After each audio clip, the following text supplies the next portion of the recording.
47 years ago tomorrow, a bloody incident took place at the historic Corregidor Island at the mouth of Manila Bay. That incident triggered the Moro Rebellion in Mindanao.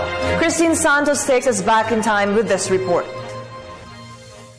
March 18, 1968. This might be an ordinary date for most of the Filipinos before, but this remains a nightmare for the more than 200 Jabidah fighters killed in Corregidor.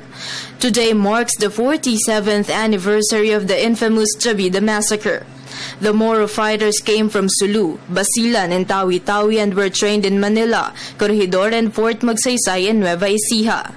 The Jabidah were led by Major Eduardo Matilino. The Jabidah fighters were urged to be a part of the Philippine Army of the Armed Forces of the Philippines, but it turned out that this was a part of the government's secret plan called Operation Medreka. Concealed from their knowledge, they were trained to reclaim Sabah from Malaysia.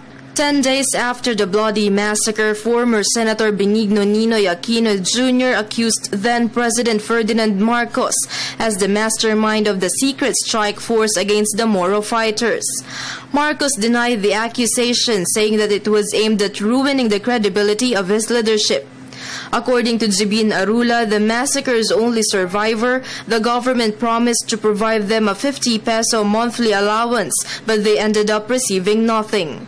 Arula said they suffer from lack of food, while their military trainers enjoyed having a lot.